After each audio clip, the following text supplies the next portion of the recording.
Mesdames et messieurs, bonsoir et bienvenue au journal. Vous êtes sur Spectrum Télévision. À la une de l'actualité de ce mardi 21 août 2018, religion, maintenir la paix et le vivre ensemble, voilà le message au cœur des prières de ce jour. Ce 21 août, la communauté musulmane célèbre la Tabaski, la fête du sacrifice en souvenir de la soumission du prophète Ibrahim à Allah. Dans les mosquées, les voix se sont élevées afin que les situations présentes au Cameroun trouvent solution et celles à venir se passent dans de bonnes conditions. Le point de quelques régions dans ce journal. Mesdames et messieurs, une fois de plus, bonsoir et bienvenue au journal. Au complexe islamique de Tinga, c'est à Yaoundé. Le message principal aux fidèles musulmans a été le maintien de la paix dans le pays. Dans sa prédication, l'imam Bouba est revenu sur les grands défis qui meublent l'actualité au Cameroun, notamment l'élection présidentielle en perspective. Prière a été faite afin que tout se déroule dans de bonnes conditions. Olivier Bouzike. L'unité et la préservation de la paix. Les deux axes principaux sur lesquels l'imam Bouba du complexe islamique de Tinga s'est apaisanti dans son homélie. Face aux personnalités au rang bien distinguées, administratifs, politiques, société civile et autres acteurs qui influencent dans les prises de décisions importantes, il s'offusque contre la montée de l'extrémisme dans certaines régions du Cameroun. Je demande à Allah subhanahu wa ta'ala, je demande au Seigneur de faire ce pays un pays de paix, de prospérité, là où l'amour et l'entente et l'harmonie règnent entre les concitoyens. Je conseille aux Camerounais d'être sages et vigilants. Le message est partagé par les milliers de fidèles musulmans qui ont investi le site. En commun, ils intercèdent auprès d'Allah afin que cette volonté se réalise et que le Cameroun relève les défis majeurs qui pointent à l'horizon, notamment l'élection présidentielle du 7 octobre prochain et la CAN 2019. Au nom de la communauté musulmane tout entière, je demande à l'Éternel de faire en sorte que toute la classe politique, tous les acteurs, et les CAM, le Conseil constitutionnel, que l'Éternel soit aux commandes, pour qu'avant, pendant et après, que la paix continue à prévaloir dans notre nation. Nous demandons au nom de la communauté musulmane tout entière, une fois de plus, que l'Éternel soit aux commandes pour que l'organisation de cette cérémonie, c'est-à-dire la Coupe africaine des nations, soit également une très grande réalisation. Nous pensons que cette prière, avec les prières des autres confessions religieuses, sera acceptée par Dieu et que leur prière sera acceptée aussi par Allah, pour que la paix règne. L'immolation du mouton au terme de la prière intervient comme sacrifice pour atteindre ses objectifs. À la poste centrale de Douala, Bonanjo, le grand imam prêche pour la paix et le vivre ensemble. Pour Mohamed Malik Farouk, ces deux notions sont les solutions à la crise sociopolitique qui secoue les régions du nord-ouest et du sud-ouest, de même que les violences que subissent les populations du Grand Nord. René Narcisse Mouton. Malgré la pluie qui s'abat par intermittence en cette matinée du 21 août 2018, les fidèles musulmans réussissent tout de même à la braver pour écouter le message de la Eid el-Kébir, édition 2018, prononcé par le grand imam de la mosquée centrale de Douala. Protéger les frères, la population contre toutes sortes de troubles, et puis vraiment être conforme à ce que demande l'islam aujourd'hui. Les notions de paix et du vivre ensemble constituent des temps forts du sermon de Mohamed Malik Farouk. Il invite à cette occasion toutes les communautés, notamment les musulmans du Cameroun et du monde, à militer pour ces deux notions qui, pour lui, sont les clés de sortie de la crise sociopolitique qui secoue les zones du sud-ouest et du nord-ouest et des violences que subissent les populations du Grand Nord du pays. Tous les musulmans doivent se fédérer comme un seul homme pour dire non, n'est-ce pas, à toute forme d'instabilité, à toute forme de violence dans notre pays. Et une pensée particulière également à l'endroit de la population du Nord-Ouest et du Sud-Ouest et même du Grand Nord, pour cette population qui vit un véritable calvaire à cause, n'est-ce pas, de l'instabilité de notre pays. Et ça, c'est le principal message qu'a voulu adresser le grand imam de la mosquée centrale de Douala à l'endroit de tous les fidèles musulmans du monde. Le prédicateur du jour fait aussi un arrêt sur les échéances électorales à l'instar de la présidentielle du 7 octobre prochain. Les Camerounais doivent prier pour éviter le pire. Il est très important de faire les prières à l'occasion de cette élection 2018 afin que notre pays ne puisse pas basculer dans ce que nous voyons dans d'autres pays, n'est-ce pas, qui reste dans la paix et dans l'unité. L'unité dans la diversité, mais dans l'amour du prochain, sans distinction aucune d'obédience religieuse, d'ethnie ou d'autres. Une fête de la Tabaski qui intervient au moment où la communauté musulmane perd un de ses fils, Sa Majesté Ousseini Adamou Labo, doyen des chefs traditionnels musulmans de la région du littoral et du sud-ouest. Il était par ailleurs le président du conseil des chefs traditionnels et le chef de la communauté Awoussati Douala. Ça c'est le père, ça, le rassembleur comme on a toujours dit. Vraiment, vous avez, c'est hier qu'il est décédé et c'est vraiment un jour aussi béni en islam. Et nous on sait, nous sommes certains qu'Allah vraiment a pardonné tous ses péchés. La fête du mouton, encore appelée El-Kébir ou El-Al-Adha, est la fête du sacrifice. C'est la deuxième des deux fêtes islamiques célébrées chaque année dans le monde. À Edea, dans la Sanaga maritime, les fidèles musulmans n'ont pas dérogé à la règle et c'est par dizaines qu'ils se sont rendus à la mosquée centrale du quartier Aoussa pour les prières. Salmon Béa, c'est Didier Nabao pour les détails. La fête de la Tabaski ou du mouton a été célébrée ce mardi 21 août 2018 par la communauté musulmane de la ville d'Edea. Enfants, jeunes, femmes et hommes sont venus des lointains coins de la ville célébrer la fête du sacrifice de l'Aïd el-Kébir. Cette cérémonie à laquelle a pris part le numéro 1 du département de la Sanaga maritime et un parterre d'autorités départementales a été marquée par la grande prière dirigée par l'imam de la mosquée centrale du quartier Aoussa. Dans chaque communauté musulmane, la commémoration de l'Aïd el-Kébir est réalisée par chaque famille qui égorge un mouton ou un bélier étendu sur le côté gauche et la tête dirigée vers la Mecque. À Edea, ce rituel a été effectué publiquement par l'imam lui-même après la grande prière, telle que recommandée par les préceptes de l'islam. Cette fête donne lieu à des moments de partage. Les familles pauvres se voient très souvent offrir des moutons et des cadeaux à l'occasion par les plus nantis des communautés. Juste après la prière de ce jour sacré, pour les islamiques, les familles musulmanes de la ville se sont retrouvées autour d'une table pour partager ensemble le repas préparé pour la circonstance. À Bafoussam, dans la région de l'Ouest, malgré la forte pluie qui s'est abattue sur la ville, les fidèles se sont rendus en masse pour la prière. Alexis Bemo et Flore Kenny. Les fidèles musulmans de la ville de Bafoussam ont bravé dame pluie ce matin pour se rendre à la mosquée centrale et à la place des fêtes de Bafoussam, lieu traditionnel qui accueille la prière pendant les fêtes musulmanes dans la ville. Dans son sermon, l'imam a invité ses fidèles à garder la foi et à prier pour la paix et le vivre ensemble. Nous sommes tous les fils d'un même père et d'une mère, Adam et Ève. Pourquoi alors semer la discorde? Le prédicateur a également invité les fidèles à éviter les pièges de destruction que sont les réseaux sociaux et à se rendre dans les bureaux de vote le 7 octobre prochain pour élire leur futur chef d'État. Et la citoyenneté fait aussi partie de la foi islamique. Le musulman doit se rendre dessus. Le musulman doit voter.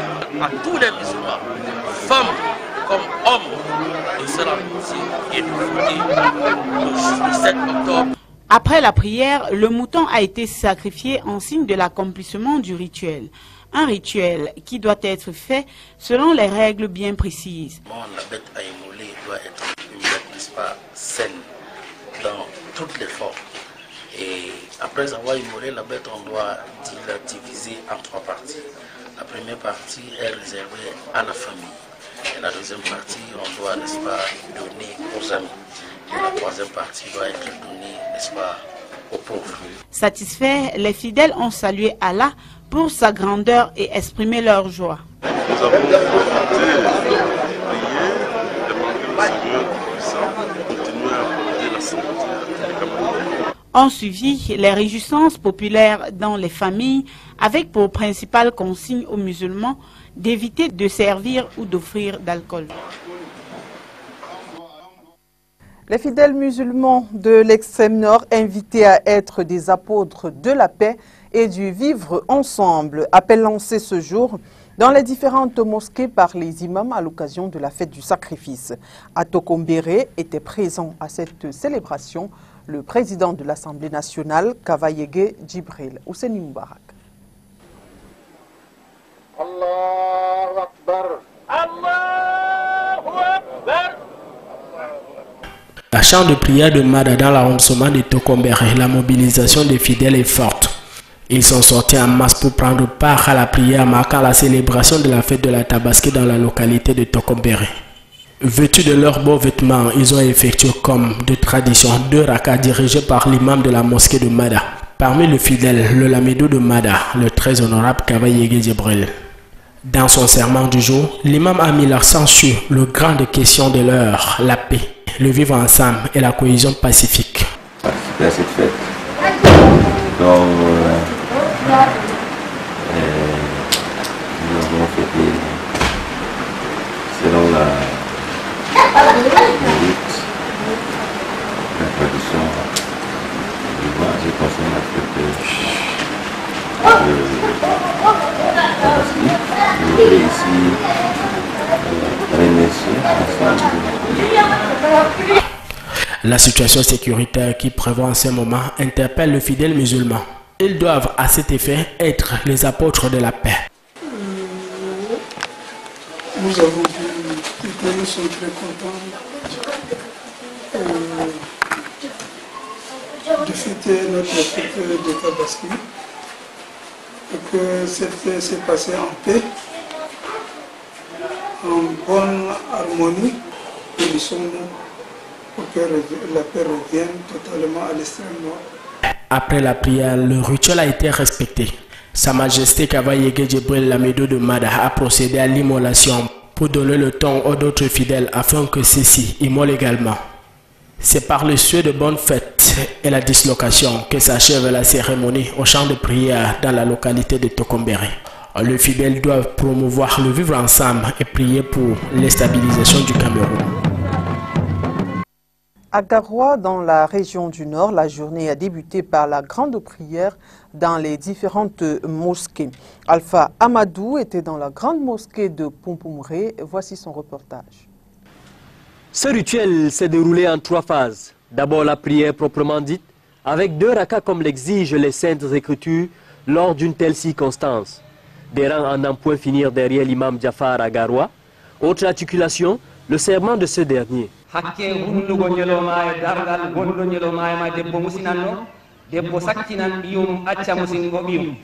C'était donc l'occasion de rappeler le caractère important de cette célébration, de par sa genèse dans la religion islamique. Le lamido de Garoua, Sa Majesté Alim Garga Hayatou, s'est exprimé pour sa part sur la consolidation des valeurs religieuses et du vivre ensemble. La foi ne se limite pas seulement dans la pratique. La foi, ça se démontre par l'assistance, par la solidarité et surtout pour savoir qui on est. Nous sommes tous des hommes, nous avons tous un devoir envers Dieu. Et pour démontrer à Dieu que nous sommes avec lui, il faut qu'on aime ces créatures. Après quoi, le lamido de Garoua a procédé au sacrifice d'un mouton qui sera distribué par la suite. Quelques civilités, ensuite aux autorités administratives et aux personnalités religieuses de la région. Il n'y a de développement véritable sans la paix.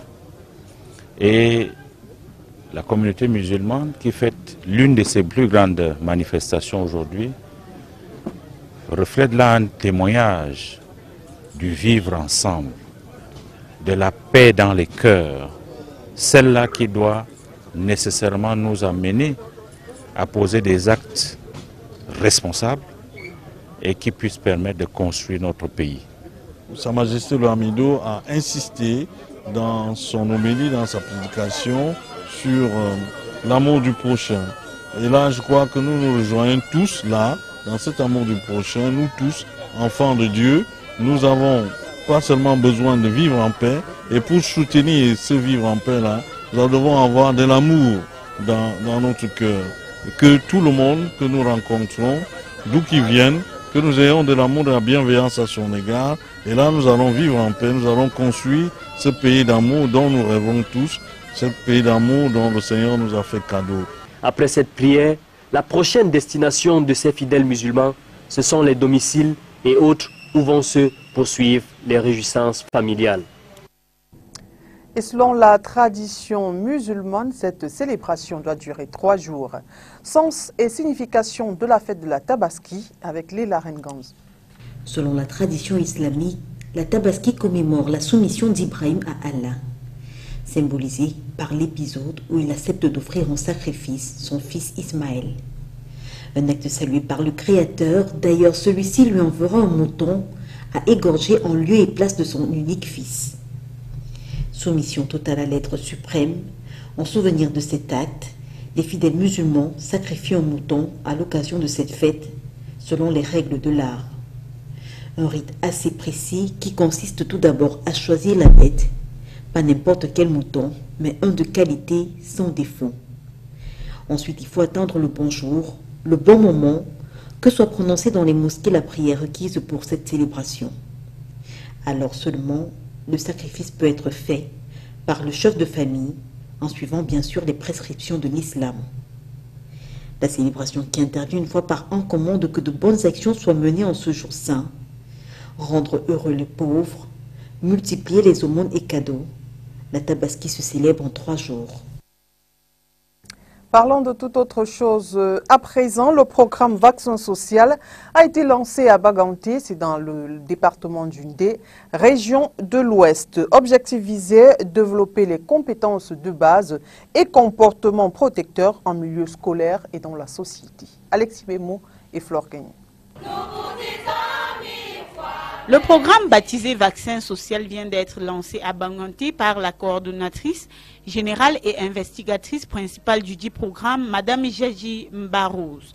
La cérémonie irrelative a connu 3 phases, dont l'installation des membres du comité de gestion du centre multimédia vidéoconférence Chantal Bia de Baganté et le lancement officiel de la formation des enseignants et élites du département du Ndé. Nous devons, mesdames et messieurs, faire en sorte que ce centre devienne une référence dans notre pays. Votre engagement et votre détermination permettront à notre centre multimédia vidéoconférence d'être l'épicentre de la technologie et de la science. Et à vous, les jeunes, les moins jeunes, ce centre est mis en place pour vous. Il faut en tirer le maximum de profit. De la présentation technique du programme, l'on retiendra qu'il a pour objectif de sensibiliser les enfants des écoles maternelles, primaires, les élèves du post-primaire et la communauté estudiantine ainsi que les étudiants à la pandémie du VIH-Sida. Le souci majeur de ce programme est de sauver le Cameroun de demain en particulier et l'Afrique subsaharienne en général à travers le déroulement du programme Vaccin Social et surtout la vulgarisation de celui-ci à travers le monde en exploitant les centres multimédia vidéoconférence Chantal Bia. Célestine Ketia-Cortez, maire de la ville hôte de ce programme, manifestement heureuse, salue le projet et remercie la donatrice. C'est un énième cadeau de notre maman et je suis une femme, mère de ville, mais mère avec accent grave, très heureuse parce que nos enfants auront une avance sur les autres. À noter que le département du Ndé est le 20e au Cameroun à bénéficier de ce programme Vaccin Social. En prélude à la rentrée scolaire 2018-2019, le préfet de la Sanaga maritime a convoqué une réunion de coordination et de maintien de l'ordre. Objectif, assurer un suivi des mesures de sécurité des personnes et des biens dans ce département. Salmon Béas et Didier Nabao. Les élections présidentielles fixées au 7 octobre 2018, la Coupe d'Afrique des Nations 2019 et tout ce que cela comporte comme contingence liée à ce rendez-vous du sport international, ce sont là les thèmes à l'ordre du jour du comité de coordination de maintien de l'ordre du département de la Sanaga-Maritime, tenu dans la salle des actes de la commune d'arrondissement de Déa-2e, le CCO aux allures extraordinaires, convoqué et présidé par le préfet de la Sanaga-Maritime, Fritz Dikosso-Sémé, a connu la participation de tous les sous-préfets du département, des responsables en chef des FMO et de l'exécutif communal de Déa-2e. D'autres points non moins importants ont aussi été évoqués dans les échanges, notamment la sécurité des personnes en général et des élèves en particulier pendant l'année scolaire qui démarre le 3 septembre prochain. La sécurité routière, les après la rentrée au niveau des différentes écoles et les différents lycées et collèges. En gros, il s'agit d'assurer un suivi plus régulier des mesures édictées par la haute hiérarchie pour la sûreté tant des personnes que des biens. Nous serons également attentifs pendant cette rencontre à un afflux massif que nous avons de populations venant de divers horizons du Cameroun, notamment des régions du sud-ouest et du nord-ouest, pour essayer de trier le bon gré de l'île. Les populations, sous la coordination des forces de maintien de l'ordre, sont maintenues dans un état de vigilance constant de la paix et de la tranquillité publique dans le département de la Sanaga-Maritime et partant de tout le pays. À l'étranger, le balconing, une pratique dangereuse à laquelle s'adonnent de nombreux touristes britanniques, n'est pas du goût des Espagnols. Et ceux-ci l'ont fait savoir à travers marches, banderoles et autres affiches. Les détails avec nos partenaires de RT France. Dans les rues de Barcelone, de curieuses affiches ont fait leur apparition. Chers touristes, connais-tu le balconing? Prévenir l'embourgeoisement, améliorer la qualité de vie du voisinage, réduire les risques de maladies cardiaques. C'est très drôle. Un humour noir visant les vacanciers britanniques, adeptes du balconing. Une pratique consistant à sauter du balcon de son hôtel pour plonger dans la piscine ou rejoindre un autre balcon, souvent sous l'emprise de l'alcool. Un jeu dangereux détourné en campagne anti-tourisme par un groupe de militants. En incitant les voyageurs à se défenestrer, ils dénoncent le tourisme de masse dans la ville, faisant monter les prix des loyers et dégradant la qualité de vie des habitants. Ce n'est pas la première fois que les locaux expriment leur ras-le-bol des visiteurs étrangers. Depuis 3 ans, les Espagnols descendent régulièrement dans la rue. Des associations et des activistes se mobilisent pour stopper le développement d'hôtels et d'appartements touristiques. Mais cette nouvelle campagne fait particulièrement réagir sur les réseaux sociaux, comme ce chirurgien à l'hôpital de Palma de Mallorca. Le balconing n'est pas drôle. C'est aussi amusant qu'un jeune qui meurt dans un accident de la route après avoir répondu à un appel téléphonique, ou à un vieil homme qui a un cancer du poumon après avoir fumé. Ce n'est pas drôle. Le balconing tue des jeunes gens chaque année. 6 adeptes de cette pratique seraient déjà morts cet été sur l'île de Majorque, selon les médias espagnols. Face à ce fléau, les autorités du Royaume-Uni ont mis en place une campagne de prévention afin de sensibiliser les jeunes britanniques. La mairie de Barcelone a quant à elle déclaré que ces affiches incitant au balconing seront retirées rapidement. Voilà, mesdames et messieurs, c'est la fin de ce journal. Merci d'avoir été des nôtres et bonne suite des programmes sur Spectrum Télévision.